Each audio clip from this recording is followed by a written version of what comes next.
Télévie, l'Évangile de Christ sur les ondes. Partage, abonnez-vous.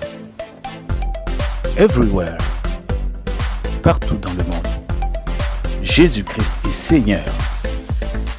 Moi, c'est Roger et bienvenue chez vous. Ok, bienvenue, c'est Roger et c'est votre émission Partage. De partout où vous nous suivez, que le Seigneur vous bénisse. Nous revenons sur le sujet, nous revenons surtout avec le même invité, ça veut dire le pasteur Martin, sur le sujet, le ministère. Bonjour pasteur. Bonjour mon frère Roger et que Dieu vous bénisse. Amen en tout cas. Merci papa de nous donner de votre temps pour continuer avec l'émission que nous avons commencée. Le sujet qui a été très intéressant pour beaucoup. On a déjà des feedbacks, des gens qui ont voulu aussi nous poser quelques questions parce que nous avons partagé l'élément et il y a des questions qui sont venues, qui fusent de partout où ils veulent aussi continuer sur ce sujet. Alors, qu'est-ce que vous avez à nous dire avant de continuer jusque-là? Voilà. Ouais, je suis disposé et aussi longtemps que Dieu nous prête vie et utilisons ce temps-là pour... si c'est possible de traiter les sujets pleinement, en sorte que les gens aient un éclairage. Ouais, d'accord. Je suis d'accord. D'accord. En tout cas, merci encore pour la disponibilité. Et nous disons que nous parlions du ministère. Et notre passage de base, c'est le passage connu de tous, hein, Éphésiens chapitre 4. Et à partir du 10e, on continue avec les versets comme ça. Et c'est la question que nous voulons poser, pour revenir un peu en arrière, c'était que dans une assemblée, a-t-on besoin d'avoir les 5 ministères exerçants ou un seul ministère peut exercer à lui seul et faire le rôle, jouer le rôle de perfectionnement des saints? Mais je crois que l'idéal, et ce que nous lisons dans la Bible, je crois que c'est l'idéal qu'on ait tous les 5 ministères réunis, comme la Bible le dit, pour le perfectionnement des saints. Okay. Et je crois que, premièrement, que si on n'a que sur la tête, on n'a que la bouche, et on n'a pas les oreilles, on n'a pas le nez, et on n'a pas les yeux, ça peut quand même un certain déséquilibre, quoi. Et l'idéal est celui-là, bien qu'on l'avait dit dernièrement, comme dans le chef de l'apôtre Paul, il a pu manifester tous les 5 ministères, mais néanmoins, nous le voyons travailler avec des collaborateurs. Donc, je crois que l'idéal, c'est d'avoir les 5 ministères qui opèrent dans une assemblée. D'accord, c'est bon. Donc là, c'était dit même dans l'émission précédente. Et nous avons dit, en même temps aussi, hein, les gens ont voulu en savoir un peu plus sur l'aspect des visionnaires. Parce que c'est ça qui fait que, vous trouvez, il y a un visionnaire. Et le visionnaire, c'est lui pratiquement qui devient le patron de l'assemblée. Et donc, tout ne peut se faire qu'à travers ou sous son onction. Qu'est-ce que vous avez à dire par rapport à cet aspect des choses? Voilà. Bon, je crois que quand nous lisons les Écritures, les gens sont bien sortis de Jérusalem, ils sont allés partout ailleurs. On n'a pas entendu ces vocables-là, donc cette façon de dire les choses. Je ne sais pas, je pense. Peut-être que Dieu ne savait pas que les visionnaires apparaîtraient un jour et qu'ils seraient les dirigeants et les assemblées, même comme leur propre histoire. Oui. Et je crois,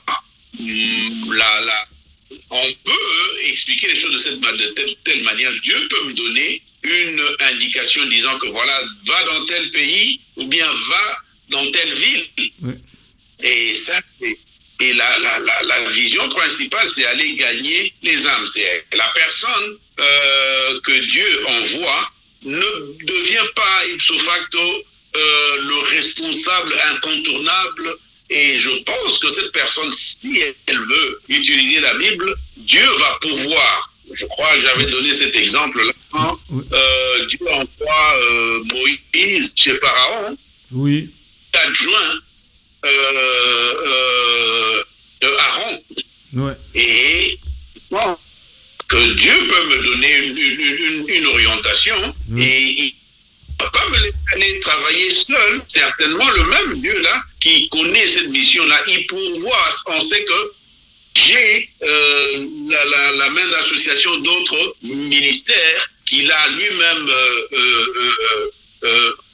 pointé ou bien qu'il a lui-même choisi. Et c'est à moi, généralement, qui veut me donner ce titre-là, manifester que ça vient de Dieu et Dieu me donne des gens avec qui je vais travailler qui ont les autres ministères. Mais cette vision-là, cette pensée-là, de travailler, d'être le seul maître à bord, je pense que ça frise un peu On a quitté carrément la voie, voilà. On a quitté carrément la voie. Ouais. Alors, il y a une question déjà pour entamer maintenant l'émission d'aujourd'hui. C'est vrai qu'on l'a déjà entamée, mais la question que je voudrais commencer pour aujourd'hui, une question qu'on n'a pas posée, c'est la question de savoir, lorsque Dieu appelle un ministre de Dieu, est-ce qu'il appelle en même temps son épouse? Ça, ce sont des choses que nous voyons de nos temps et que moi, personnellement, je déplore. Il n'y a nulle part dans la Bible où Pierre associe son épouse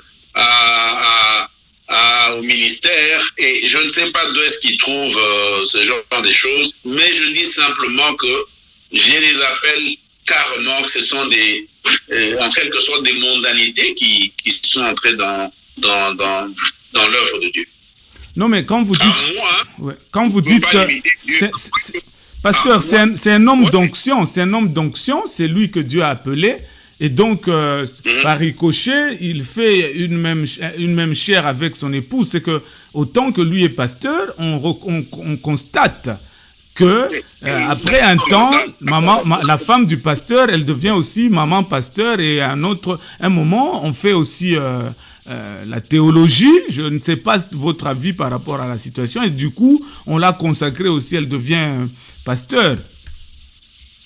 Bon, mais écoutez, toutes ces pratiques-là, je voudrais trouver leur origine dans la Bible. Oui.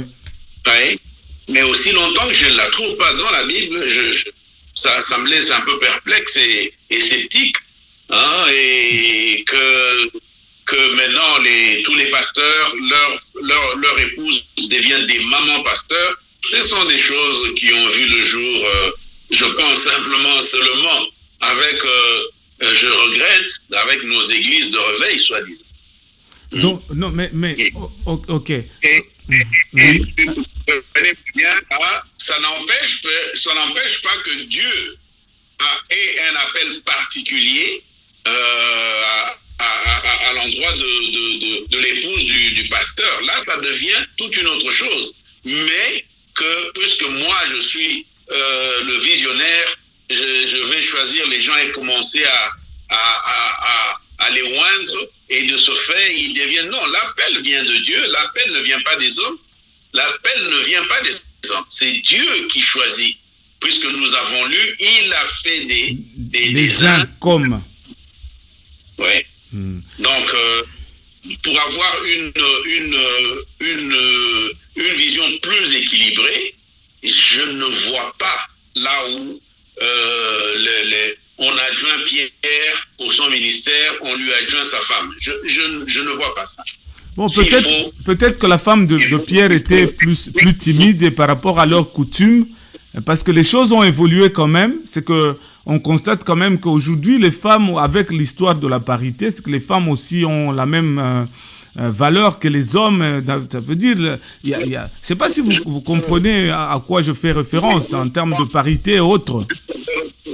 Je reprends ce que j'avais dit précédemment. Oui. Est-ce que vous ne savez pas que l'évangile allait atteindre notre siècle? Ouais, certainement qu'il savait. Dieu sait tout. Vous savez, mais c'est ça, dans l'évolution, je crois que la Bible nous donne les bases. Oui. Hein, c'est pas qu'on dit l'apôtre est là pour poser les fondements. Oui. Mais le fondement, c'est le fondement de la vraie doctrine biblique où voilà. presque tous ces là ont été débattus. Okay. Alors, aujourd'hui, on arrive à ce que nous voyons aujourd'hui, et je ne sais pas de quelle inspiration nous trouvons ça. Et c'est là où moi j'appelle, que je dis clairement... Ce sont des mondanités. Ouais, mais oui, sans détour.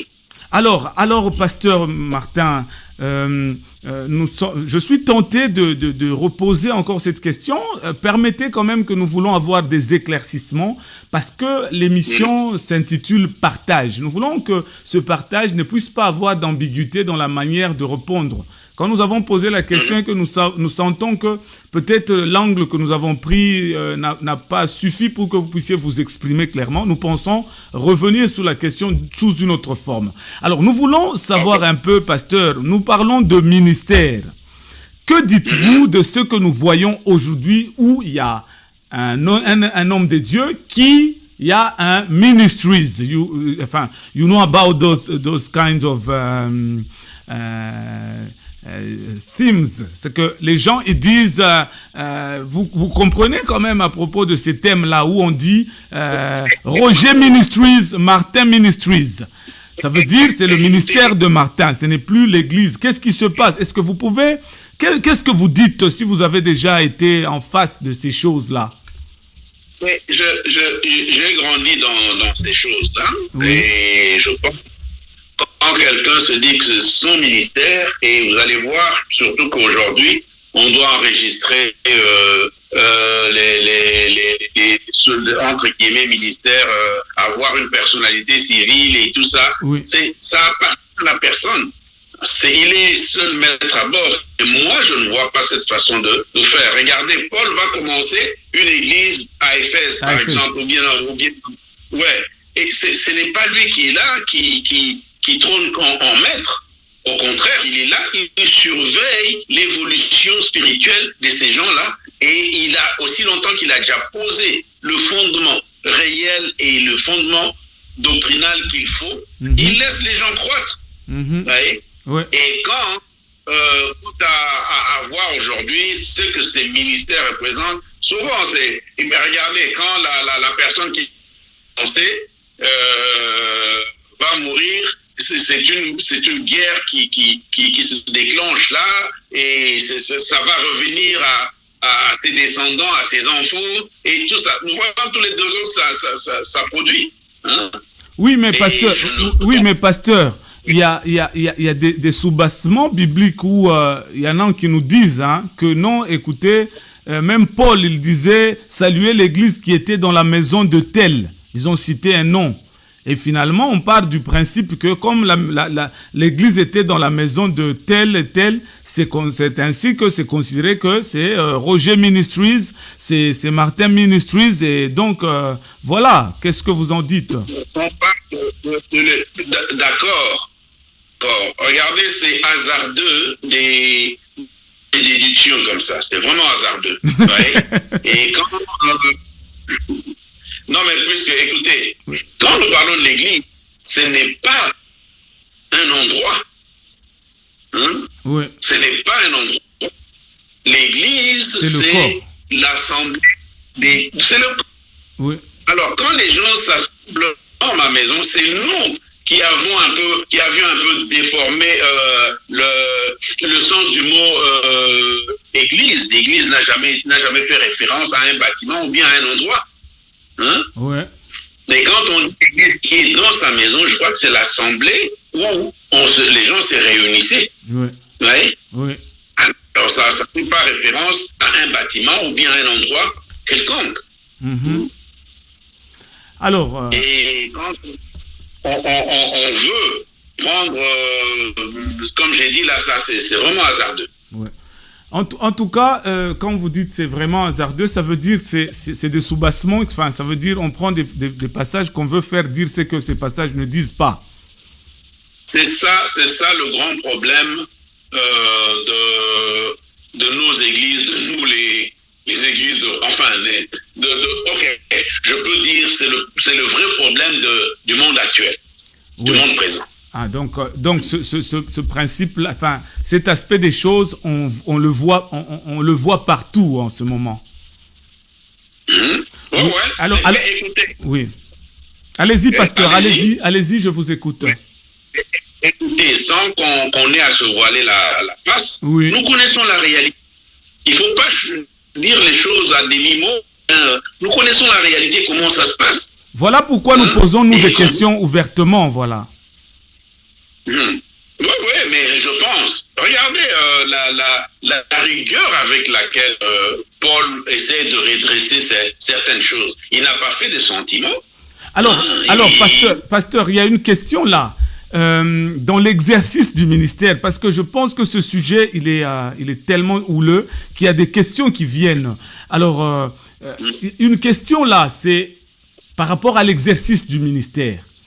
On a dit, c'est Dieu qui choisit, mais il s'avère que dans l'exercice du ministère, il y a des passages où Paul dit, celui qui travaille à l'hôtel, ou celui qui dit, si nous vous donnons des choses, que dire du salaire, voilà. Ok, je vais reformuler la phrase de manière plus claire. Le ministre de Dieu, qui le paye? Qui le paye? Parce que l'idée, c'est que quand on parle de mon ministère, c'est que la personne dit, je me bats pour que cette œuvre se tienne debout, donc je dois bouffer sur cette œuvre. Est-ce que nous pouvons toucher ce côté aussi du lucre, de l'argent, du paiement? Écoutez, mon frère, nous avons, c'est vrai, le Seigneur a dit que celui qui prêche l'évangile vivra de l'évangile, oui. Ouais. Alors, nous pouvons voir clairement dans la Bible, nous pouvons voir comment ont servi les Paul, les Pierre. Il n'y avait pas une motivation, je crois, une orientation outrée vers le lucre. Vers le gain.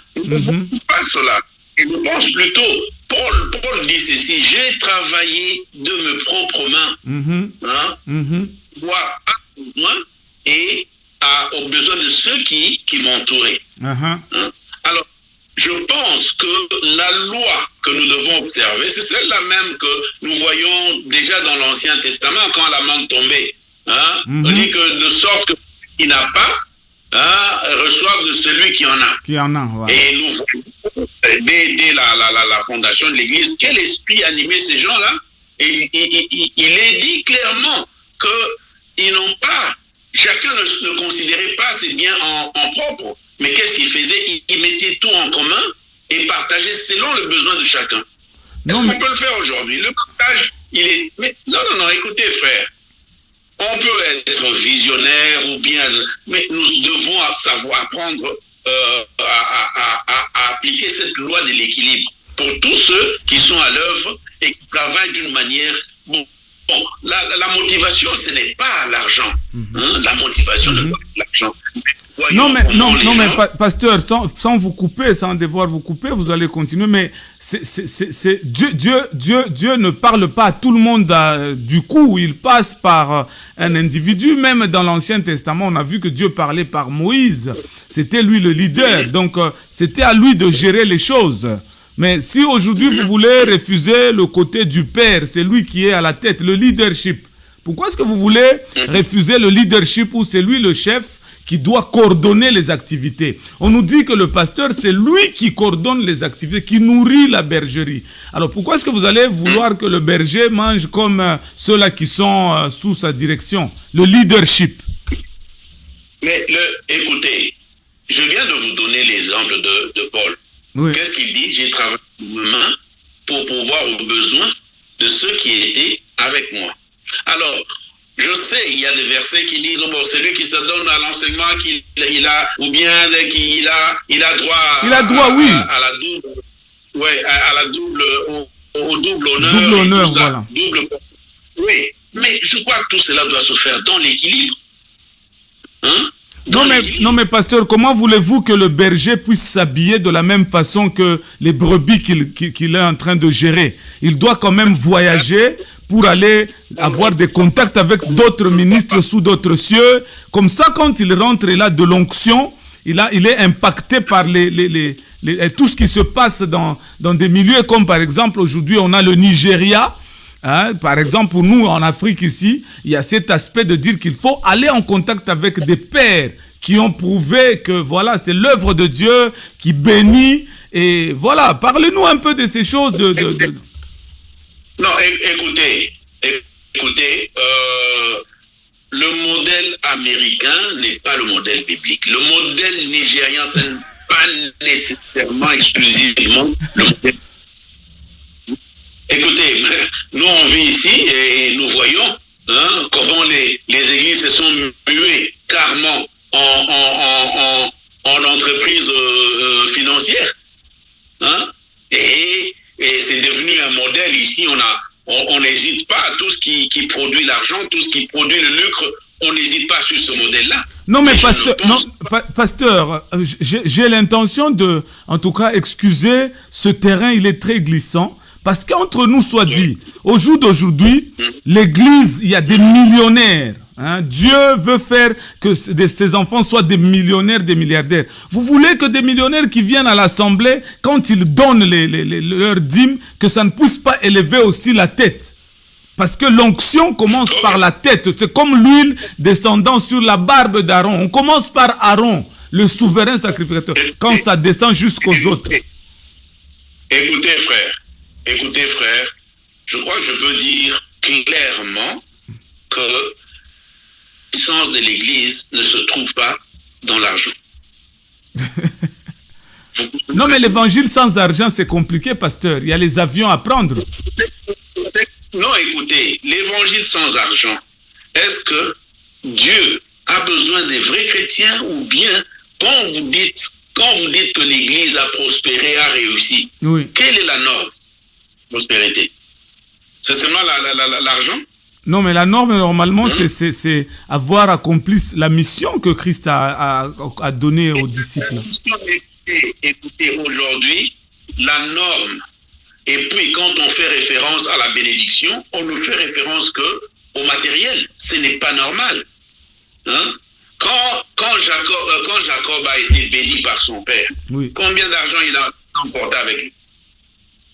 Bon, tout commence par la parole et Dieu nous a donné la parole. C'est comme ça que Jacob, il est devenu très riche quand il est parti.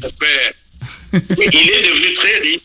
Non, il est devenu très riche. Pourquoi? Pour dire, quand nous regardons au Seigneur et nous faisons ce qu'il veut, il peut nous enrichir matériellement. Mais ce n'est pas ça le point central de l'évangile. C'est une retombée de notre obéissance vis-à-vis de Dieu.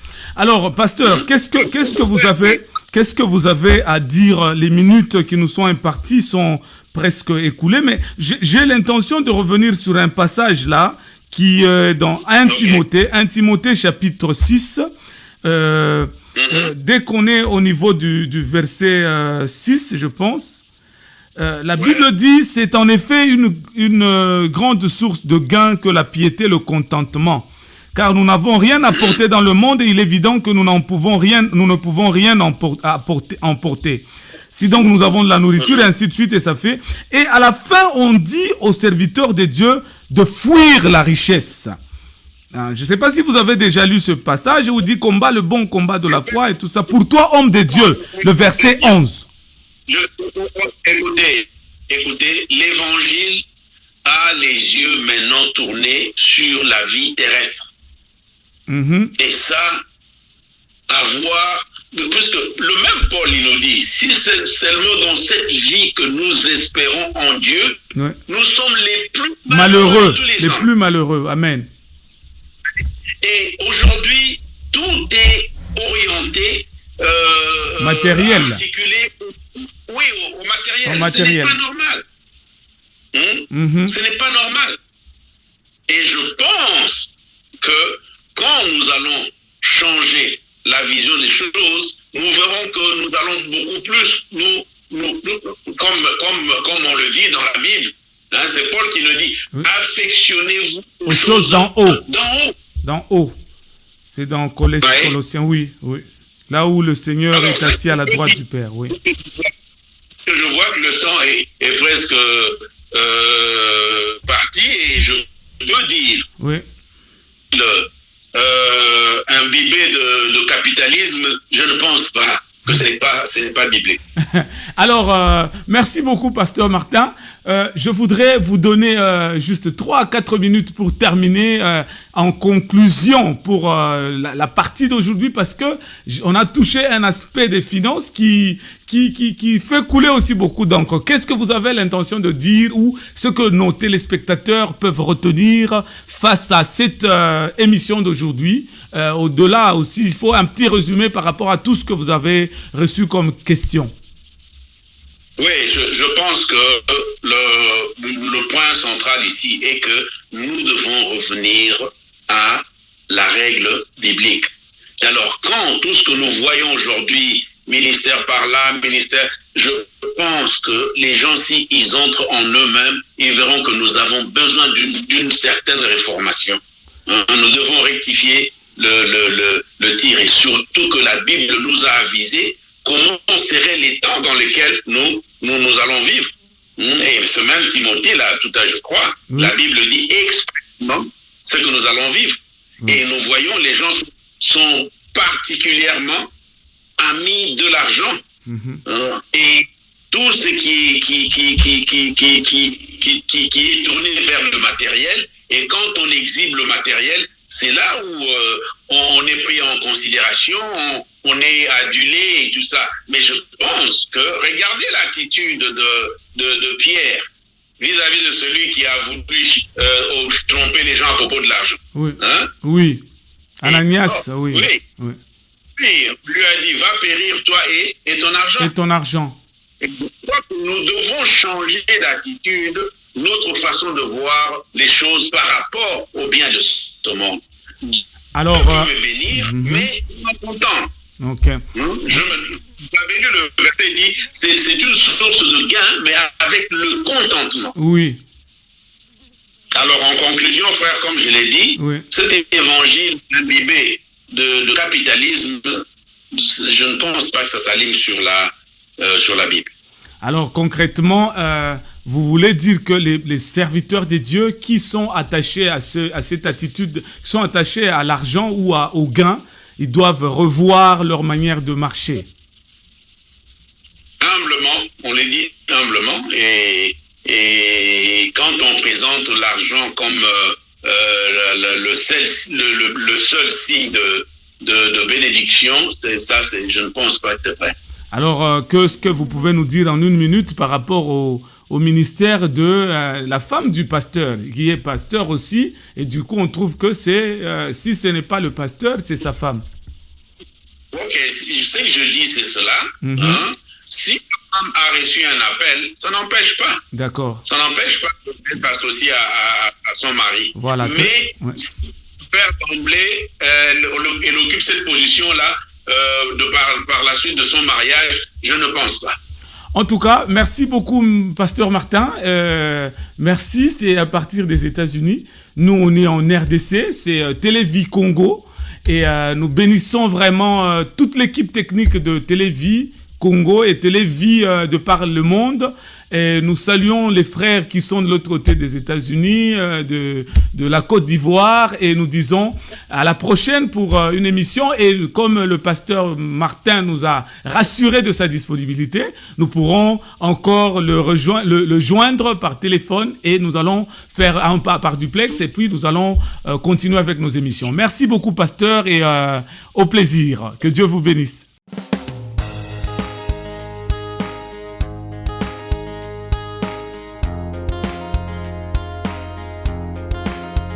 Partout dans le monde, Jésus-Christ est Seigneur.